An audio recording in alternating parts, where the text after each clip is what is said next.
Welcome. Welcome to Satsang.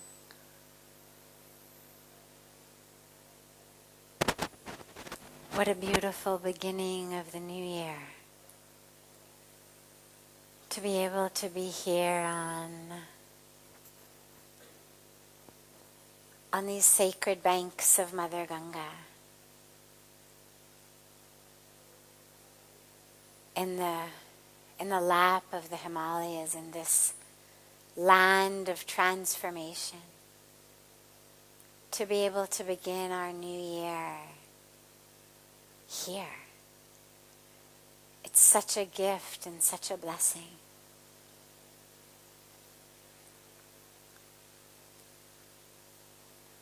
So our first question is, as always, one coming from our beautiful family from around the world who are joining us online, who can't be here physically, but are joining us through YouTube or Facebook or whatever channel they're connecting with us from. And then after this one question, we'll open it to any questions that anyone here has. और आप English में भी पूछ सकते हैं, हिंदी में भी पूछ सकते हैं, मतलब जो आपको comfortable feel लगता है उसमें आप पूछ सकते हैं.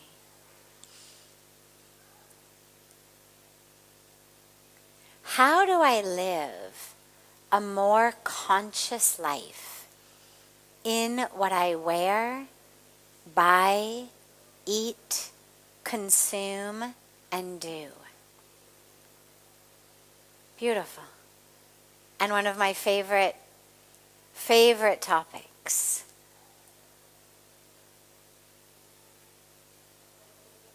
Consciousness, which is something that we focus on in our spiritual life.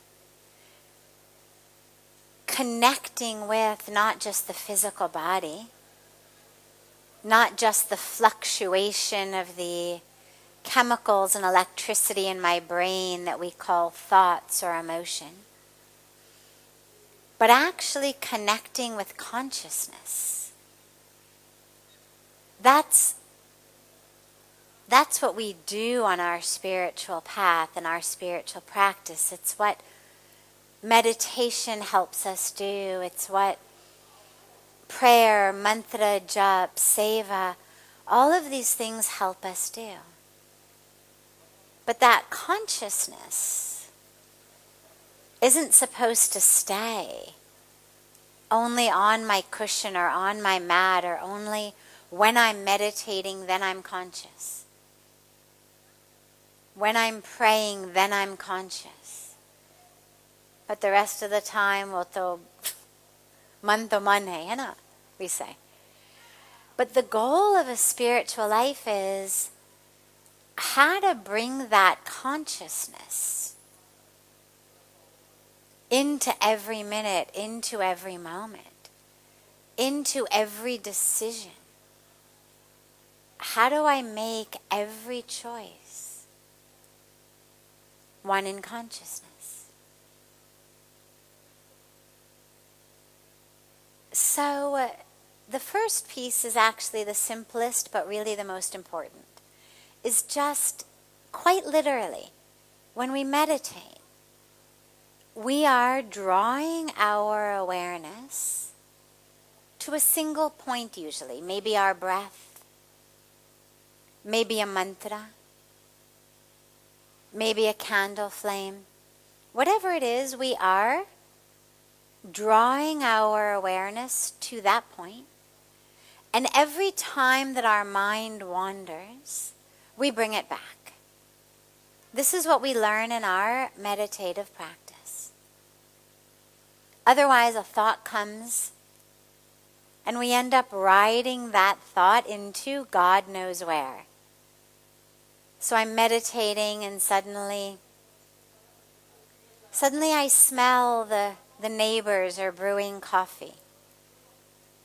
And the mind goes, oh, I could really use a cup of coffee. Oh, but no, I gave up chai and coffee because I made this promise to God that if my child got into the university they wanted to go to pura ek saal tak na main coffee piyungi, na main chai piyungi. To maine coffee to chhod diya. Oh ho ho, I remember now that trip I took to Paris, sitting on the banks of the Seine, on the banks of the river, drinking beautiful cappuccino. Right now, I was supposed to be meditating. All that happened was I noticed the smell of coffee. Or main kahan se kahan pahunch gaye? Sitting on the Champs-Élysées in Paris, drinking cappuccino, God knows how many number of years ago. Once we notice that that's what the mind does, we become able to just bring it back. So I notice the smell of coffee. And immediately I bring my awareness back to my breath, back to the mantra. I don't allow my awareness to get hijacked by every passing smell or sound or thought or itch. Oh my God, what if there are ants all over me? What if I'm getting bit by a mosquito? Maybe then I'll get malaria or a dengue. Right? You see, just one little sensation of a bit of itching on the knee lands me in my mind at death's door in the hospital. This is the nature of the mind. Now, when you think about our decisions in our day-to-day life, how do we live them consciously? Well, the first is the exact same as what we do in meditation. We make sure that we are aware that when I go to a restaurant, or I go to a department store, or I go to a grocery store, or I go to Amazon.com to buy something, to order something, that I am present, that I'm fully aware of actually what I need to buy, what I want to eat, not on autopilot, not run by desires, not run by random thoughts of a TV commercial that I saw where the woman eating the hamburger looked so beautiful and she seemed so happy, and so cello, I'll have a hamburger because I also want to look so beautiful and happy. Not that. Not that unconscious hijacked of my awareness. Because none of us do that consciously.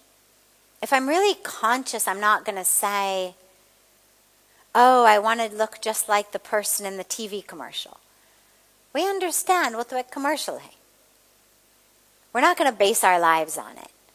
It's only when we are unconscious, functioning on this autopilot level, that we make those sorts of decisions. It's also when we start buying things that we don't need, just because inside me I'm feeling empty, or I'm feeling bored, or I'm feeling depressed, or I'm feeling less than compared to other people around me. And so I start buying more and more and more, to feel full inside. This is unconscious. So the first thing we do is we simply bring our awareness to that moment. What do I really need? What am I shopping for?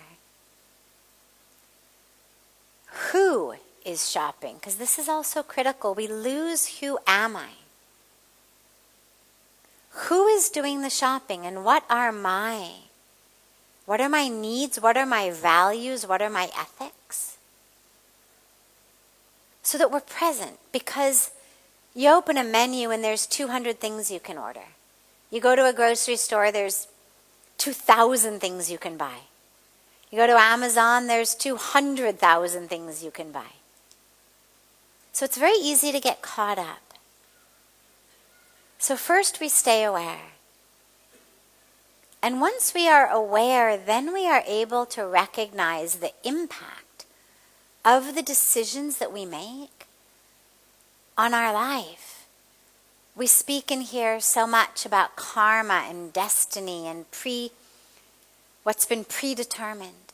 Well, my choices, what I'm buying, what I'm doing, what I'm wearing, what I'm eating, are determining my own physical health, my emotional health, and the health of our planet. So, for example, let's take eating. Well, most of us eat for reasons that have nothing to do with nourishing our body. Okay? Most of us eat because we're bored, because we're frustrated, or because it's just time to eat, whether I'm hungry or not. Khane ka time hai.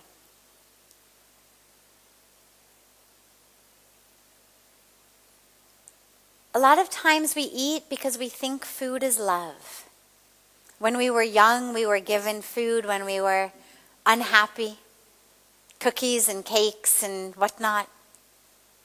And so now when I'm upset as an adult, I do the same thing. So I eat unconsciously. The dilemma with that is not only is my health, physical and emotional being impacted, but it's impacting our planet. So, for example, meat, animal agriculture, hamburgers, hot dogs, chicken McNuggets, the cows, the pigs, the chickens who are being raised to be food. Not only is it bad for our health, you don't need me to tell you about fat and cholesterol and blood pressure and whatnot, but it's actually the single greatest cause of climate change. It's one of the greatest causes of environmental destruction, of world hunger. The amount of grain, means wheat, rice, soy, corn, that goes into the production of 1 pound of beef is the same amount of grain from which you could get 16 pounds of bread or rice or pasta. 16 to 1. So every single time that I choose to eat meat, I am literally saying, I deserve the food for 15 other people. Let them starve. Because I want to eat a hamburger. Now that's unconscious. Because consciously none of us would say, oh yeah, those starving children, koi baat nahi, mard nahi do. We all have some amount of compassion within us, some amount of caring within us. We would never steal bread out of the hands of a starving child on the side of the road. Koi soch nahi sakte. But when we eat meat, that's exactly what we're doing. We actually produce enough grain, wheat, rice, corn, soy, to feed more than 10 billion people. Much more than the number of people who actually live on Earth. And yet every day, tens of thousands of people are dying of starvation because we are cycling our grain into meat instead of into bread and chapatis and rice and pasta to actually feed people. So that's just one example. Another example with it. The amount of water. We know that we are at a global water crisis precipice. Just go to Google, go anywhere where they're sharing news. We are on the verge of a global water catastrophe. Hundreds of millions of water refugees will have to leave their homes over the next couple of decades, not hundreds of years, decades. As sea levels rise because of climate change, as our drinking water gets depleted, as the drinking water gets polluted, hundreds of millions of people will become refugees. The United Nations predicts that by 2040, we will only have half the drinking water that we need. And India, by the way, is on track to be there by 2030. It's basically tomorrow. Jitna jal jaruri hogi, पीने के लिए, खाने बनाने के लिए, खेत सींचने के लिए, इतनी आधा होगा अपने पास.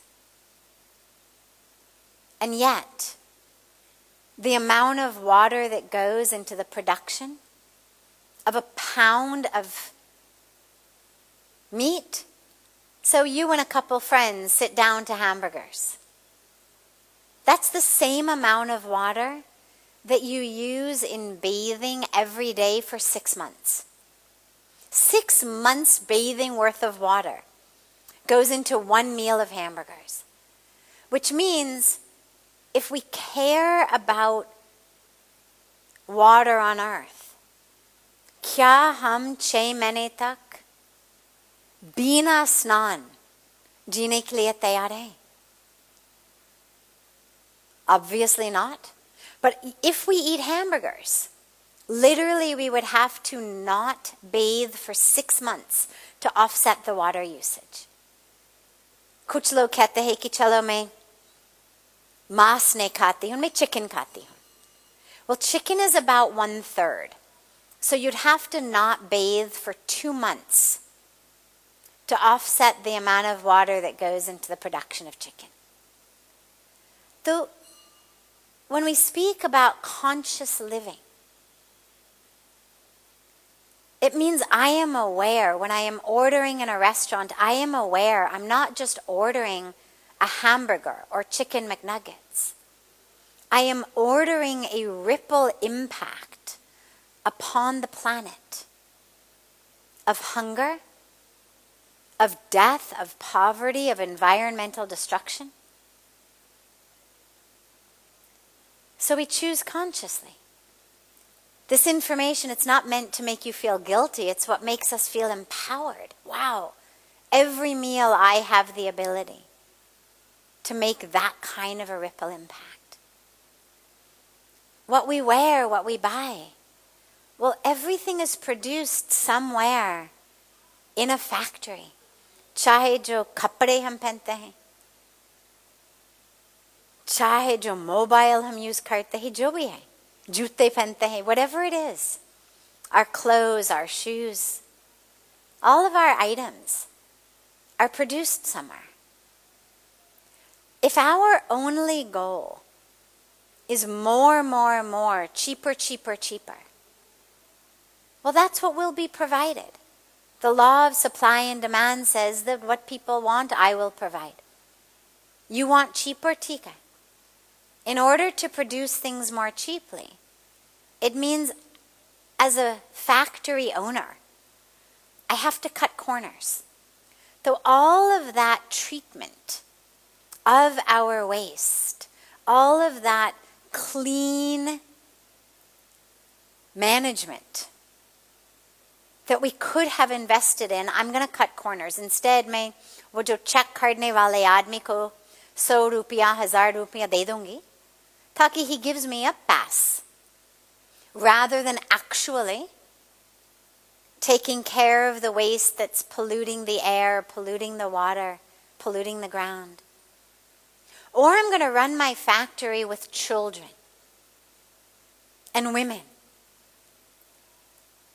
who I can pay next to nothing to, keep them as slaves, work them in sweatshops, unsafe conditions, so that I can produce more, cheaper. तो जब हम कपड़े खरीदने जा रहे हैं या जो भी खरीदने जा रहे हैं, हमें ये देखना है कि कौन सी कंपनी का सामान खरीद रहे हैं. Which company are we buying from? क्योंकि हमको लगता है कि हम voting एक बार करते हैं. When we go to the election, that we vote. We vote in our state election, we vote in our local election. But we actually vote every time we spend money. We are voting for equality, for safety, for health, for the women and children of our planet. If I'm putting my money in a company that is running sweatshops in India, in Bangladesh, in other countries, where women and children are suffering and dying, or a company that's producing cotton, for example, with toxic chemicals as fertilizers, as pesticides, ताकि किसान वालों को cancer हो रहा है, उनकी बच्चों को birth defects हो रहा है, because of the sprays, because of the chemicals. वो हिंसा है. It's violence. And when we speak about karma, ऐसे नहीं कि मैंने अपने हाथ से उनको नहीं मारा, so I am absolved. The fruits of karma, it's not just what I actually do with my own hands. It's what I'm doing indirectly also. So if I'm supporting companies, engaging in behaviors that are having ripple impacts of violence, of harm to our environment, to the farmers, to the women, to the children, to the future generations, their blood is on our hands. And I know it's not easy to hear. But if we want to live conscious lives, as Pujya Swamiji always says, spirituality is not a weekend business. It's not just, jab mera paas thoda sa samay ho, then I am spiritual. Spirituality is something that infuses our every minute and every moment. So when I learn yoga, and I learn about yam and niyam, ahimsa, satya, asteya, this is not just in my yoga class. This is actually in my life. And so we actually have the opportunity again, ye guilty feel karne ke liye nahi hai. This is actually to give us the opportunity to live yoga and live spirituality and live consciousness every minute. नहीं तो लोग कहते हैं वो मेरे पास time नहीं है, ध्यान करने की time नहीं है, I don't have time to meditate. Well, this actually enables us to turn our meal time, our grocery shopping time, our errands time into our spiritual practice. And the good thing is these days, you can find out everything. Online, there's so many ways to find out which companies, for example, are testing on animals. If you're a woman, do you wear makeup? Do we all? We use shampoo, we use soap, we use sunscreen. Well, a lot of companies actually test these products by smearing them in the eyes of animals. Check करने के लिए कि क्या जलन होगा? अगर मेरा shampoo आंख में जाते तो जलन होगा कि नहीं? Well, इंसान के ऊपर टेस्ट तो नहीं कर सकते हैं. So they test it on animals. And they're burning the eyes of animals, burning the skin of animals. We don't need to do it anymore. These days with computers, with artificial intelligence, we're able to test everything. We don't need to be harming and killing animals in our laboratories to make sure that our lipstick is safe or that our shampoo is safe. You can find out all this information online, lists of which products test on animals, which products use animals in their product, which companies have sweatshops in developing nations where women and children are subjugated to oppression, and which companies are organic and fair trade, their workers are paid good wages, safe working conditions, clean for the air, clean for the soil. These lists are available. So it's up to us. Do we want to live consciously or not? So many people say all the time, Acha, Ganga should be clean. Ganga should be clean, right? अगर हम एक स्वच्छ Ganga rally करने जाएंगे तो सभी आएंगे, right? अगर मैं कहूँगी चलो कल सुबह everybody should join us on the banks of Ganga, एक रैली होगी save Ganga के लिए, तो सभी आएंगे, है ना? And yet, if you look around, what material are your handbags made of? What material are your shoes made of? What material are your belts made of, or your car seat? In so many cases, it's leather. And yet, while on the one hand we're ready to go to a rally and yell for clean Ganga, we're actually putting our rupees into the companies that are actually polluting Ganga the worst. The tanneries are some of the worst polluters of Ganga. And so this is just a shift in consciousness. Sabhi chahte hai ki Ganga saaf ho, nirmal ho, aviral ho. But agar hum sabhi log leather shoes, leather handbags, leather car seats khareedne ja rahe hain, so they're all making money, why will they stop? Why will they change? And yet we learn, I have the power to bring about change, not just Ganga ka tat pe khade hoke ek sign lekar ya koi slogan bolenge, but actually by putting my money where my mouth is, by voting with my rupees for a clean Ganga. So it's a beautiful way.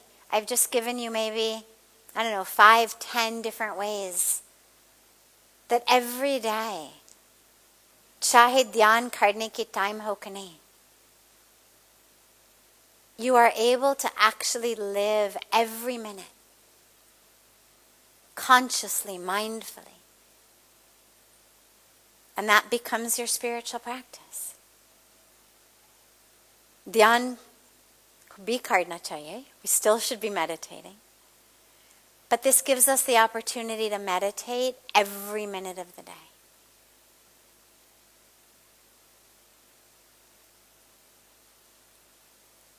If anyone here has a question, I'm happy to take them.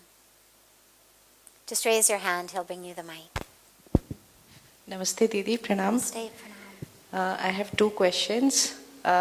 One is about expectations. So it's always said that, miseries come from expectations. Dukh expectation se aata hai. But when you are in a social world, you're living with your family, expectations are bound to happen. Yes. How do you cut down on expectations and thereby, reduce your own misery? That is one. And the second question is, this is about some sort of guilty feeling I get. Say, for example, you talked about being conscious. So, say I'm going in a restaurant, I'm spending money over there, right? And on the other hand, there are people who are deprived. So at times, not always, at times I get this feeling that, I'm going there, okay, I'm earning, I'm spending money over there. Is it wrong to have those kinds of desires, like, spending money on oneself Okay. and Beautiful. gaining some happiness. Beautiful. तो सबसे पहले expectations. देखो हम बिना expectation जी नहीं सकते हैं. We cannot live without any expectations. We all expect that this hall was constructed properly और कि छत अभी गिरने वाली नहीं है. नहीं तो हम अंदर नहीं बैठे हैं. Right? If we didn't have the expectation that the contractor did a good job and the roof is safe, we would not sit in this hall. If I don't have the expectation that when I wake up in the morning, my home will still be there, my loved ones will still be there, my body will still be there, alive, healthy, I would never go to sleep. Need would never come. We have to have some degree of expectation. If you are married, for example, इतना expectation होना चाहिए कि रात को जब सोने जाएंगे बिस्तर पे कि वो आपको चाकू से नहीं मारेंगे रात के बीच में. Right? We have to expect that our husband or wife is not going to stab us in our bed in the night. No one would be able to go to sleep, ever. So we have to have some basic expectations. The dilemma comes when I have an attachment to those expectations bearing fruit. So for example, I expect that people should treat me lovingly. If I am nice to people, they should be nice back. If I am caring and loving, they should be caring and loving. The expectation itself is not the problem. The problem is when the expectation is not fulfilled. जब मैं बहुत प्यारी हूँ किसी के साथ और वो मेरे साथ प्यार से डील नहीं करते. They're mean to me, they insult me, they betray me. The expectation is not fulfilled, but I also have an attachment that it must be fulfilled. And then I am depressed and miserable. That's the problem with expectation. It's not the expectation itself that's the problem. It's the attachment to it being fulfilled. That I have an expectation, and I also feel 200% entitled कि जो मैं expect करती हूँ वही होना चाहिए. And then जब नहीं होता, then I am depressed and frustrated. So the way around that is, have your expectation, no problem, but recognize that the fulfillment of that expectation is not in your hands. Which means कि कभी-कभी जो आप expect करते हैं वही होगा. लेकिन कभी-कभी जो आप expect करते हैं वो नहीं होगा. And when what I expect does not happen, I need to be able to say, Chalo, I guess it wasn't in God's will. I need to be able to stay grounded and anchored and allow that divine flow to flow without my depression and frustration. Otherwise, every time my expectation is not fulfilled, I am depressed. So that is why we're taught, accept more, expect less. So to the extent that you can, especially from friends, especially from family members, from colleagues, from neighbors, people you have to interact with on a daily basis, try to expect as little as possible from them. Love them. Have high hopes. No problem with that. But don't expect in a way that when they don't act accordingly, you are depressed. Then what you've done is you've put your happiness, your peace, hooked into someone else's drama. And that's when we become miserable. And then the second question about feeling guilty for spending money when so many people have nothing. The answer to this is a balance. Because my guilty conscience is going to ruin my life. And we are not put here that our lives should be ruined with guilt. And once you start having a habit of guilt, then you actually feel guilty about so much. Then it's not just these poor people or these hungry people. Then you start to feel guilty about everything.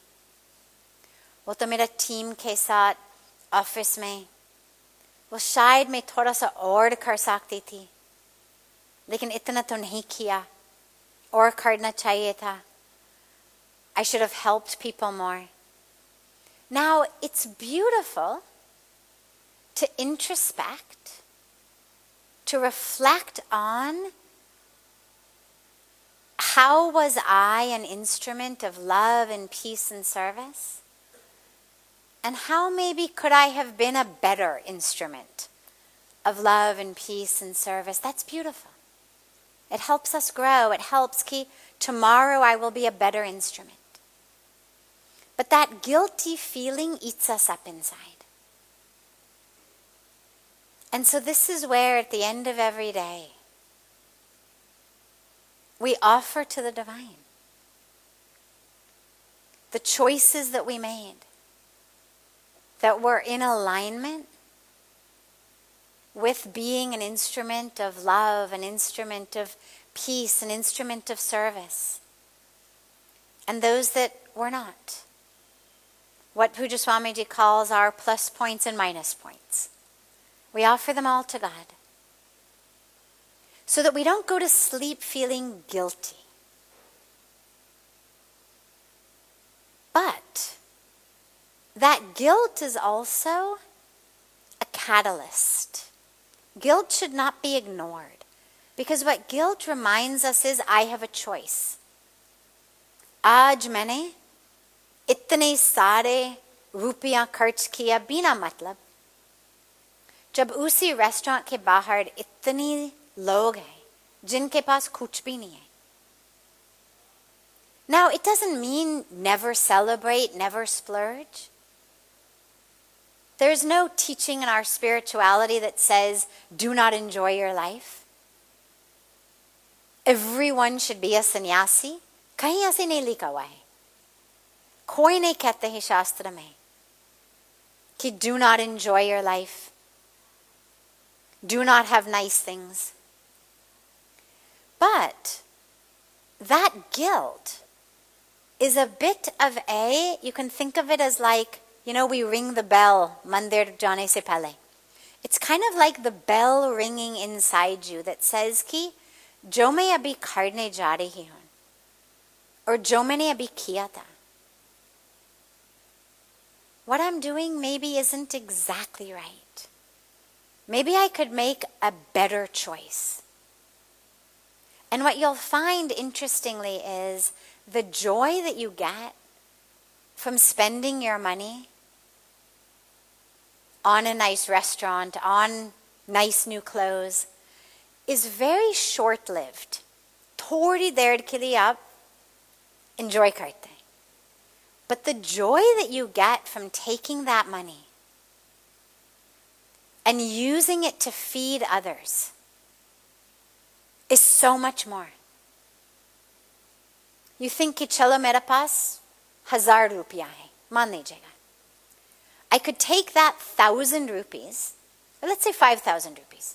I've got 5,000 rupees. या मैं 5,000 रुपया एक 5-star hotel में जाके मेरे लिए और मेरे एक दोस्त के लिए भोजन, fancy dinner we have. Or I spend 100 rupees on my dinner someplace else, जहाँ पूरी एक बढ़िया सा थाली तो मिल जाएगा. And then I spend 4,900 rupees on thalis for 49 other people. और जो ढाबा जहाँ से मैंने अपनी 100 रुपये की थाली लिया, उसी ढाबा में I have bought food for all of these people lining on the streets.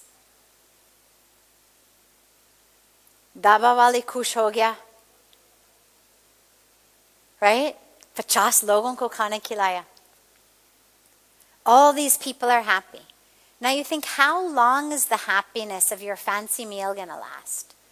And how long is the happiness of spending your evening feeding 49 other people? So that guilt, don't let it eat you up. Don't let it tell you you're a bad person. वो आपको कोई फायदा नहीं है. It's just harmful. But let that guilt be a little ringing of the bell inside कि क्या मेरा कोई option है? क्या कोई alternative है? क्या एक 5,000 शाल खरीदने के बजाय या 5 लाख शाल, 5 रुपया मतलब की शाल खरीदने के बजाय I can buy a few 100 rupee shawl.